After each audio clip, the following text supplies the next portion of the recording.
Podcast Week continues here at the EWA with a first-time guest, and as you know by now, about 21, 22 podcasts in, it's pretty rare to get a first-time guest on the podcast, so this would be pretty special. Hope everyone enjoys it, and please feel free to leave all feedback and comments as Podcast Week continues. Thanks for listening.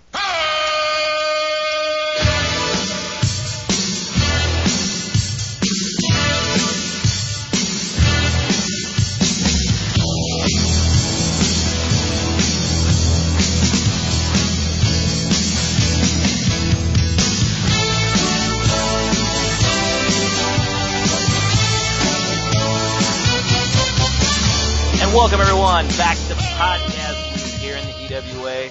It's your host, once again, Craig, back with you again with another episode of the EWA Podcast. I'm very excited today to welcome someone on here who, this will be his first appearance on the podcast. And with as many podcasts as there have been and people in the EWA, it's kind of rare that I'm able to get someone on here for their first time. So I want to say hello to Corey. Corey, welcome to the EWA Podcast, my friend. Hey, absolutely flattered to be here. Well, I assure you the pleasure is all yours, and we're very excited to have you here. Corey's claim to fame right now is one night during a Raw chat. Something was going on with Corey's Skype app on his phone, and it was kind of like whenever you have like a straw or like a hose, and you like bend the hose, and all the water is in there. That's what your words were doing. Like you were just talking, but the words weren't coming through, and then they would all come through at once. Like Corey was talking, and he'd be like, "Hey guys, what's going on? What's going on? What's going on right now?" Like that's what his. I'm kind of hoping that happens during this podcast at some point. Well, I'm in my kitchen, which is where I was last time, so maybe it'll repeat itself. Do you think it has to do with like some sort of Skype ghost in your kitchen? I live in a college town, and the apartments in this place have probably seen a lot of really weird stuff, so I wouldn't doubt that there was some weird thing hanging around in here. Is there weird stuff going on in your apartment with the current tenant? No, not this one. The last apartment that I lived in, I was convinced that the guy who lived downstairs, his girlfriend, felt really bad because she would have the most amazing fake orgasms. Like, the floor would fucking rattle. It was great. Wow. She was probably just by herself. Like, she was probably just, there was probably nobody else there. Bad news for you. Sorry, bud. Oh. For people who have been around just in the last year or so, now I kind of have caught on, but for people who haven't been around, or maybe have just joined in the last 8 months, they would think that you are a newer member of the EWA universe. But that's not the case, is it? You have been around the EWA for quite a while.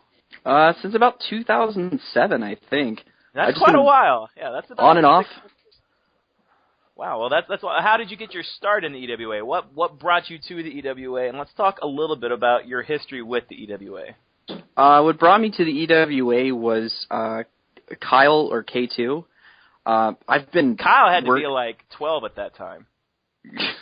Kyle's actually older than I am. Like, which Kyle are you talking about? Canada Kyle or Iowa Kyle? I was talking about Canada Kyle. Yeah, Kyle, K2, I've known him for 10 years, e-fetting. Oh, really? And pretty much there was this period of time where pretty much he would just send me a message on AOL and be like, "Hey, found a new Fed, we're going there." And I'd go there. Mm-hmm. So I joined up. I actually started in Monty's Ring of Honor, and I joined EWA because I knew the two were connected. So I was like, I'll try this place out and just fuck off in there. Mm-hmm. And that's pretty much what I did. I think my first characters in EWA was the team of that 70s team of Joey Ryan and the Disco Machine. Who's the Disco Machine? Is that just Disco Inferno? No, Disco Machine is a former independent wrestler out of Los Angeles, California, who would kind of do the Disco Inferno gimmick. It was from the very short-lived MTV Wrestling Society X. Oh, shit. You are You're striking a nerve there, bud. You're striking a nerve there, yeah. Wow. That's crazy. Yeah, they were one of the mini tag teams there, and I always liked Joey Ryan, and it's a gimmick that I always thought was really kind of, it was easy to play because you just have to be as crude as possible. So I was the tag team champions for a little bit, but only because the previous champions just handed me the belts literally. No, don't say that. I mean, you earned that title, right? No, it was absolute rubbish. I think I lost it my first defense. Oh. Now, was that your only title reign in EWA history? No, actually, I think it's still in the records. I played Alex Shelley for a long period of time. Alex Shelley was my go-to character. I think I'm still I was the longest reigning television champion in EWA history. Wow. And I was on a Super Brawl team with Bryce and Dylan, I think, too, as that character. Wow. How many Super Brawls have you been involved in? 2. Just 2? Yeah, we don't like to talk about the second one. That was not a good time. Well, let's segue right into my next question and tell us about the second Super Brawl that you were in, Corey.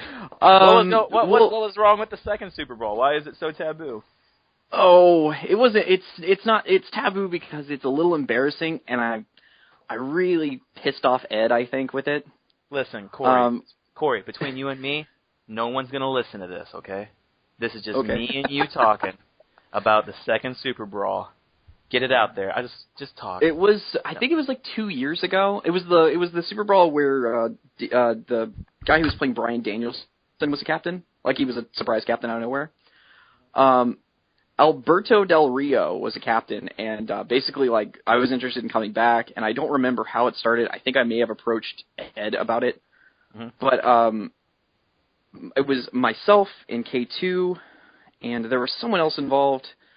But long story short, he picked us for his Super Brawl team. We were just coming back, and we kind of no-showed, so it wasn't a good time. No. And that made him mad, huh? I don't know if it made him mad. Ed was never really outwardly upset with me, but I could tell it irked him, and it rightfully did, because he did. He could have drafted much better than we did. Yeah. Have you worked with him since then? Yes, in a way. When I came back in this summer with Prince Devitt, the idea was that we were going to be a tag team. And he kind of no-showed the match, and Prince Devitt broke Loki's arm, and that was the last time Loki has been seen in EWA. That's like, maybe that was just like 2 years of revenge plan that was executed. Yeah, he left me hanging after 2 years. How many characters have you used in the EWA history? Oh, say long-term or short-term, because I think the only characters I had a really decent run with was Alex Shelley, and recently with Dean Ambrose. I would pick characters up, and I just do, and you can probably, like, K2 could probably vouch for this, I just do really weird shit with characters a lot of the time, and sometimes it works and sometimes it doesn't, so... Wait, question. Yes. Were you the one that came back as, like, Super Giant Ant just recently? No, Super Giant Ant. Well, I have applied as Ultramantis Black a couple of times. Yeah, that's who I meant. Yeah, and that was me. Reading that app, I was like, this guy's fucked up. I got to get him on a podcast soon. I'm sad. Yeah, that was Ultramantis Black never came to fruition, but that was pretty fucked up. I remember that. Well, basically, what happened was I get these and Steve makes fun of me all the time because I was going through a period where I was just applying as Chikara guys. Yeah. But basically, I like to do really kind of weird, strange stuff with those characters. And then it occurred to me, like, right after getting approved, I'm like, not a single person's going to want to work with me with this character. Yeah. So that's why I ended up switching to Prince Devitt. That's what, and I can kind of relate to that. Like, I was like, oh man, Vader running for president, that's fucking hilarious. And then like you make the guy and you're like, no one's going to want to work with this Vader running for president character, We should have just done an Ultramantis Black Vader tag team or story. Yes. Maybe we can talk about that afterwards, but, The tag division could use some more teams. That is true. Now, your run right now with Dean Ambrose has caught a lot of people's attention. And I think one of the things that people have enjoyed about your Dean Ambrose character, and especially Brett and I, is how you have been able to incorporate Dean's history with how Brett and I used him before you did that. And before I go on talking about this, I actually want to say that you actually, before picking up that character, reached out to both Brett and I. And we hadn't used Dean in forever, and you kind of checked to see if it was okay and what you wanted to do with the character. And I thought that was tremendous, and that raised my level of respect for you higher than it already was. And I thought that was a really cool thing you did, and I'm glad that you did do that. And I'm glad that you've taken Dean because you've done a tremendous job with him so far. I appreciate it. I'm a big comic book fan, and so I have a lot of respect for continuity. And in e-fetting all the time, you always see someone's been playing Randy Orton for a couple of years. They quit. A year goes by, someone else picks up Randy Orton, and they never acknowledge anything that happened before. Right. So the idea with that is anytime I try to pick up a character with some history, I want to see what that history was and see if I can incorporate it into what I'm doing. Right. Well, the thing is, I understand that in the comic book world, but in the wrestling world, not everything is so cut and dry like that. Case in point, Michael McGillicuddy. Yeah. Curtis Axel. No mention of him being Curtis Axel whatsoever. They didn't even have that Husky Harris thing where he just looks different, but McGillicuddy still looks like Axel. Yeah. And, I own the WWE Encyclopedia, which is a history and anthology of every wrestler that's ever been in a WWE match. There are guys in there with 3 or 4 different entries, just as different people, because they want you to believe that these guys were different people. You know what I mean? Yeah. And I guess I was probably guilty of that myself. Whenever I signed up as Cody, he had just come out of the whole storyline with Rene Dupree and Shane McMahon, and I took him and made him a movie star, and I'm sure Newt was like, this is fucking stupid. Why at least do some research. Well, it's always, I think sometimes you need a clean break like that, too. I knew with what you guys were doing with Dean, it was something that, could easily be incorporated. It was not going to be a stretch. Now, if you guys had Dean Ambrose as this multi-millionaire, playboy, that'd be a little hard for me to pull off with the homeless kid from Cincinnati angle. Mm-hmm. Dean Ambrose, zookeeper. Yes. That's exactly his parents were killed by lions. Oh, now you're treading on Ryback's territory now. Question. Yes. Were you the most recent sign-up Fandango? Was that you? No, I was not Fandango. I lying piece of shit. I don't understand that gimmick, Before honestly. This podcast started, you told me that was you. I thought we were going to keep that off the record. I clearly said off the record. Editing! No, honestly, you were not Fandango, but did you see what was going on with that guy? I caught little bits here and there. I could kind of I kind of got the gist. It was another one of those it wasn't a Hunico situation where it's obviously this isn't someone trying to get attention. I think this is just someone from Fed trying to start some shit for fun. Mm-hmm. So I read up. I looked at some stuff. I saw that. I think my favorite thing was he replied to. I think it was I think Fuzz's roleplay with "cool." No, he replied to my roleplay. That was yours? Okay. Yeah, he was like. Yeah. He was like, nice. I was like, oh yeah. my god. I think this experiment is over with. Yeah. But Newt came out and said on his podcast that. He wanted him as a jobber for the Stars, basically. So, someone that we could beat up on Fury, which is a nice idea in theory, but, Mm-hmm. So, let's talk about your Dean Ambrose character. And, it's come a long way, and I feel like I'm kind of watching, my baby grow up watching him because of all the stuff that Brett and I did with him. But your work with him is just tremendous. You're doing the kind of stuff that I would love to see done with him in real life. You know what I mean? So, where are you drawing this character from? Well, I first got into Dean Ambrose back in about 2010. He was John Moxley and his work in Dragon Gate USA and CZW and stuff. Because I've not been able to really keep up with televised wrestling for a long time. Most of my stuff comes from the internet, so I've been a big indie person for a long time.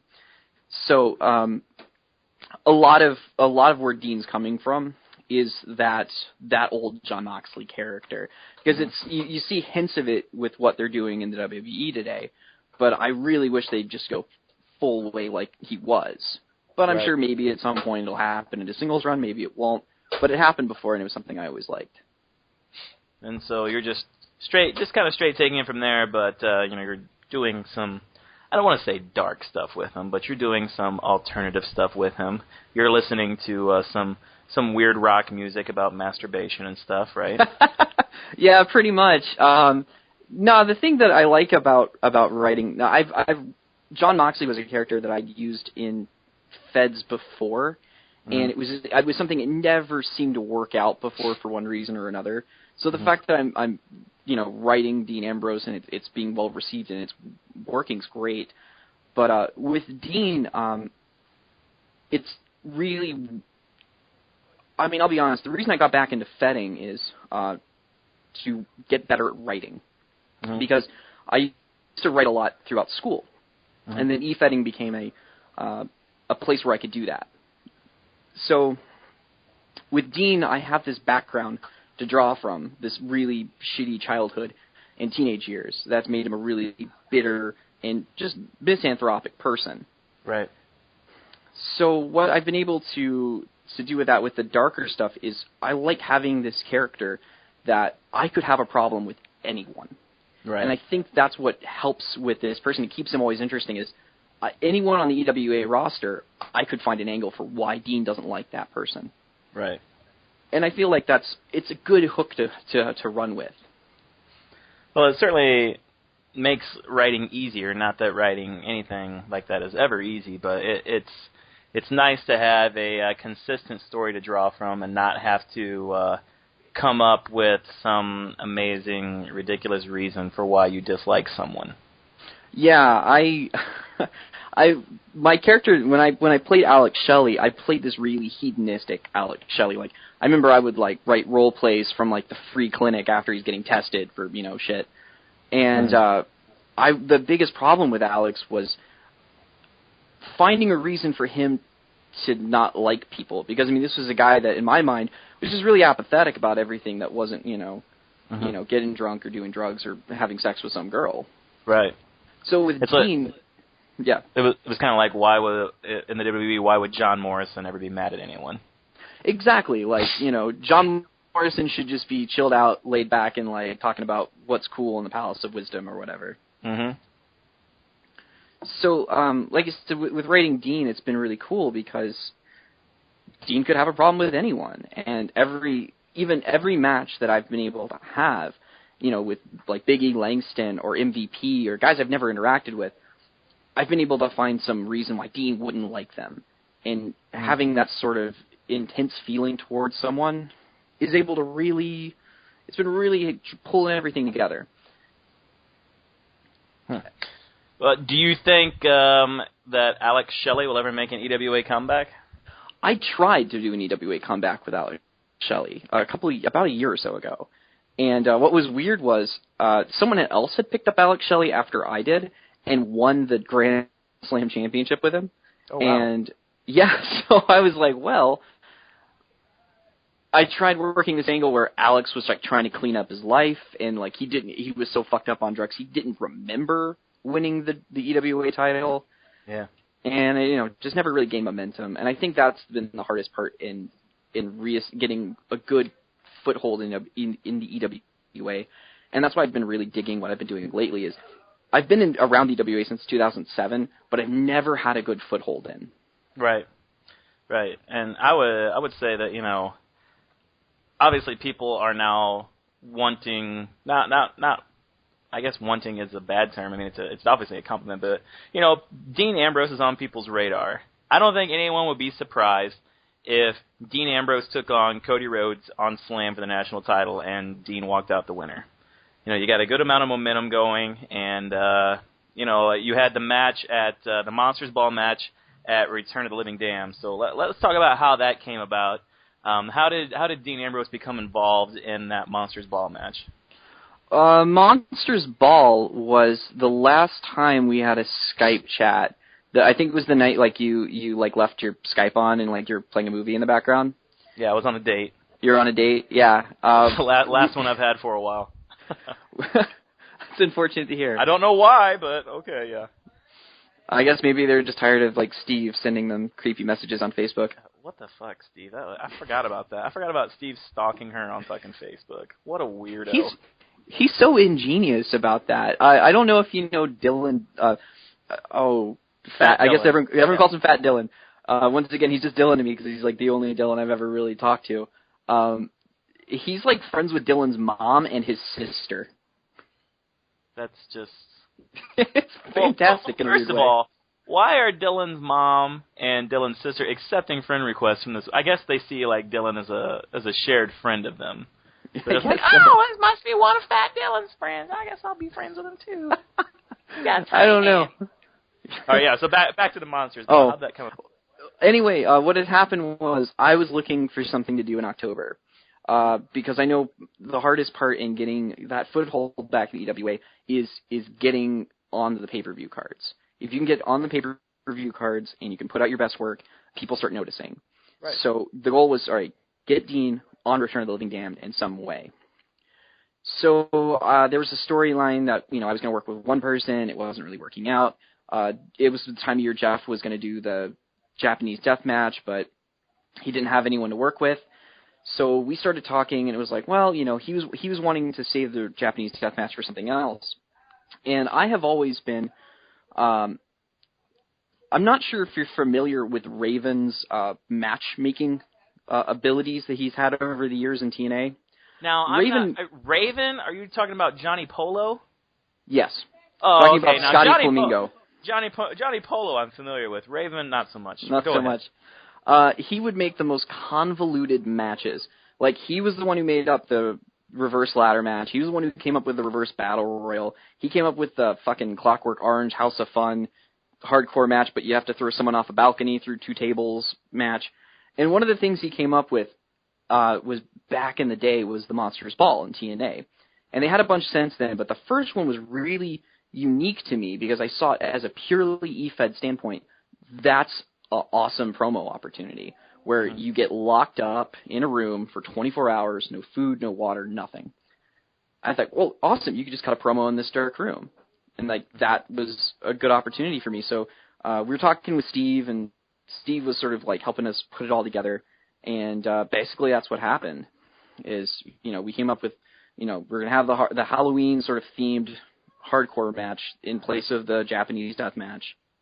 And, I was going to be involved, and Tanaka was going to be involved, and then we're going to try to find other people to join in.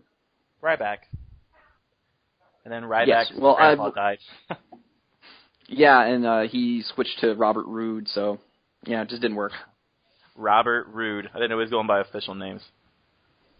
Robert Roode. Just call him Bobby. Is that who that is now? He has like... Yeah, he switched to Bobby Roode. Yeah, he has the forum-breaking signature. That's so huge. Yeah. Well, okay, so you go in and you have the match with Tanaka and the rest of them in the Monsters Ball, and you come out victorious. And where's Dean looking to go from here? Does he have some stuff in the works right now?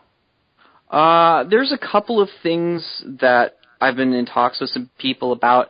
I'm not too sure like when they'll get started or where. Right. Still need to communicate with another person. Right. This is a busy time of the year. What's Yeah. Do you want to come out right now and state your possible intentions for Super Brawl? Is that something that you'd be interested in? I know you have a heavy workload. That's been documented. No, all joking aside, I mean, some of us it's a busy time of the year for some people, but this is a good time to put it out there. People are going to be listening to this, and certainly potential captains will be listening to this. Yeah, I mean, absolutely.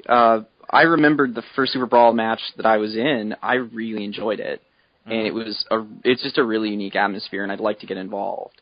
So yeah, I mean, I'd like for Dean to be involved in that match because I think Dean would come at it with a very, I'm not going into this match to really win. I'm just going to go in to fuck it up for everyone else. Mm-hmm.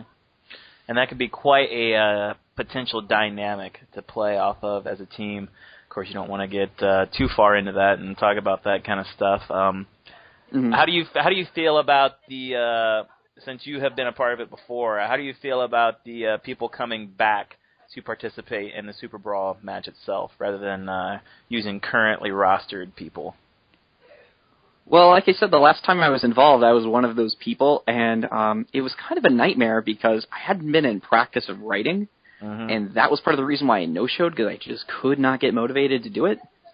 But honestly, I'm not a big fan of it, because it's, why would Rene Dupree come back, or why would, like Sean Waltman or someone come back? It just feels like, they've kind of had their time. Super Brawl's the end of the year. It should be for everyone that's been working all year.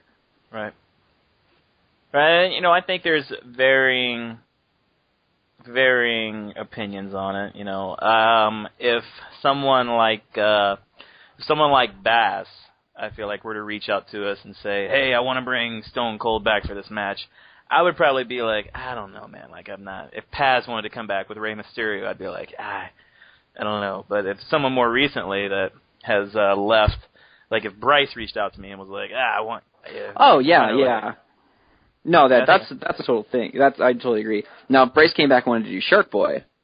Well, I think Shark Boy should be a captain right now. I kind of agree. Honestly, I was one of the things I was really impressed with that. Bryce and Shirley made a team up of Shark Boy and Tomko.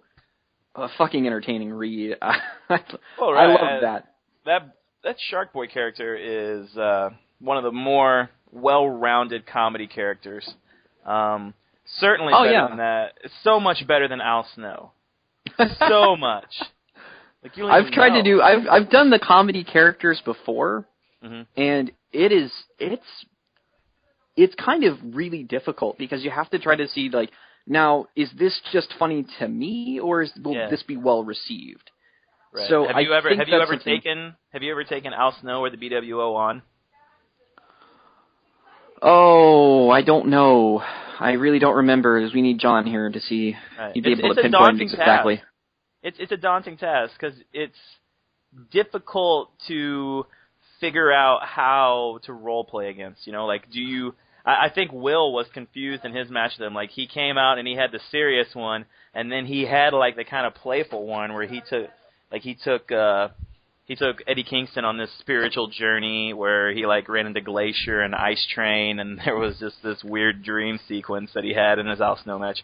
It's such a thin line that you have to walk, I think, whenever you take someone like that on,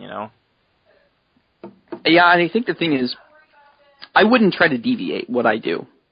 I would, I think you have to kind of stay true to what your character is when you're approaching someone who's a comedy character. I don't want to say, because I always hate it when people try to like downplay, like, oh, he's just a jobber or whatever. Because then you get into the arguments of realism. Like, say, if Brett had Val booked against Al Snow, would Val be out there like talking about him like he's just a jobber? Probably, but I know for a fact that Dylan can turn it on and really surprise someone when he's in that mood with the BWO. All right, well, let me ask you this hypothetical situation for you. Dean Ambrose is a captain, and he has the last pick of Super Brawl, like the last pick of the draft. Out there is both Al Snow and Steve Blackman. Both of Dylan's characters are available to be picked. Which one would you take? Honestly, I think I'd have to go with Al Snow just because I like that wild card variety. Plus, I think the thing is, I don't know how serious Dylan is about it, but I think Dylan likes to show people that his Al Snow character is not just a joke. I honestly feel like deep down inside that he enjoys coming out with Al Snow and like legitimizing it with the comedy aspect in there too. Like, if you read his role plays, it's not like they're, there's not ever really a hint of seriousness in them, but I think that just inspires him more to legitimize that character. I'm in the same boat with you. I would definitely take Al Snow over Steve Blackman. So, it's I guess that's another debate for another time. You are, with this being your first time on, you're about to enjoy penis in your anus. And now it's time for... Penis in Uranus, penis in Uranus, penis in Uranus, penis in Uranus, penis in Uranus, penis in Uranus, penis in Uranus. Okay. So I hope that you're ready for the joy that is Penis in Uranus. And this is rather simple. If you go back and listen to old podcasts, this one used to be timed, and I used to want people to like quickly name off something that was a penis in their anus. Now I'm just more than willing to listen to people talk about things in the EWA that bother them. So I'm going to go ahead and put an undeclared amount of time up on the clock. And Corey, just talk about anything that bothers you, anything that annoys you, anything that you would change in the EWA. The floor is yours. I promise you, Newt won't punish you. And if he does, I don't want you to be on my Super Bowl team. So go ahead. Go ahead. The floor is yours. Penis in Uranus. Something I would change in the EWA, I would say that so far when it comes to stables, I haven't really seen a really well-rounded stable in a long time. Mm-hmm. In that, not that the stables that have been around have had like weak points here and there, but in a lot of like wrestling, I think of like sort of like the Four Horsemen, where every single person there was able to be a champion of that division. And I don't know if it's been a long time since there's been that dominant of a stable in EWA. So I think the Vegas connection. With the Vegas connection. Oh, it's true. But when did they all have four? Did all four guys have the titles at the same time? Not at the same time, but in this calendar year, yes. Buzz and Cleve have been tag team champs. Brett's the Grand Slam champ, and Heath Slater has been national champ this year. I'd like to see like that stable able to control all the belts again. Now, that would be, that's saying I'm betting against Steve and I'm betting against everyone else that comes to face them. But it's something I like to see. I like to see really dominant stables. I grew up a WCW fan, so fucking NWO was everywhere. Kind of like the corporation used to be back in the WWE. Yeah. And yeah. It looks like they're kind of heading down that route right now. I know you said that you're not one to watch that, but I've been keeping up a lot better these days with the WWE in particular. When they turned Cody face and teamed him up with his brother, I was like, well, peace out. Oh, really? Yeah, it's not really. I just don't like the whole family thing. I think it's probably because deep down inside, like I have this like fear that Goldust is going to wind up being more over than Cody. And that's going to, like, fuck Cody over, I just don't see that happening just due to Goldust's age and how many opportunities he's had in the past. Yeah, I kind of feel like... I just feel like he's there to help put his brother over. I want to think that, but there's the nostalgia factor, too, where it's just like, oh, Goldust, yeah, this guy, I like him, Cody, So, I don't know, that's what I'm afraid of. I'm totally with you on the stable aspect. I'm not sure how long you've been back and active this year. I apologize for that, but that's one of the things I wanted to try and do with the entourage with James and Kristen and Steve whenever I wound up bringing him in. And I told them, right from Kristen? the start. Yeah, she was the handler of Brad Maddox and Vicky Guerrero. Okay. Yeah, that was a girl. We talked about that on Newt's podcast, which has already aired. This has been recorded before you heard it, so that's a surprise to you. And we said on that podcast that it would be a surprise to people. But yeah, that was our goal. Well, and I sat them down beforehand, and I was like, listen, I want to hold every title. Like, I have one now, and, we set the Lord's disciples out. James took MVP and Abraham, and, we tried to take down the Vegas connection, but we weren't able to do that. And, we stayed focused, but I think that should be the goal of every stable, is to be able to hold all the belts at once. The Sublime Empire probably could have come closer than anyone to doing that. I think so, too. Like I said, the last stable that I was in that we attempted to do it was that after that bad Super Brawl run I had, where K2, myself, and Fat Dylan formed a group called the Gentleman's Club. And we were Joey Ryan, Kenny King, and Chris Hero, and our whole gimmicks is that we were really just shitty human beings. Well, that's pretty much everybody's gimmicks. That's a bad guy. Yeah, with pretty much. much. With Super Bowl coming up, there's a chance to form those alliances, and there's a chance for potentially the Vegas connection, if they wind up all being on the same team, to make a run like that. So this is the time of the year when that idea that you just brought up, that penis in your anus that you just spoke of, there's a chance for that to come to fruition and actually happen. So that's kind of exciting. That's what makes this time of the year so great. I agree.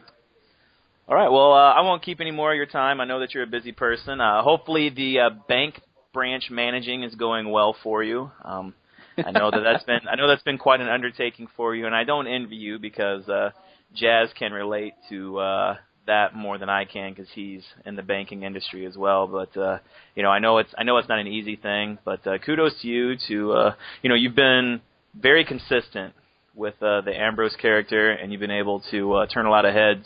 And I can stand here and say without a doubt you will be involved in Super Brawl one way or the other, and I think that's pretty cool.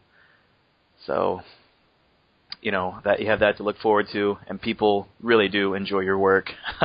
I can assure you of that as well. Is there anything you'd like to say to the EWA universe before you sign out of here? What I guess I'd like to say is that I've really appreciated the opportunity to come back.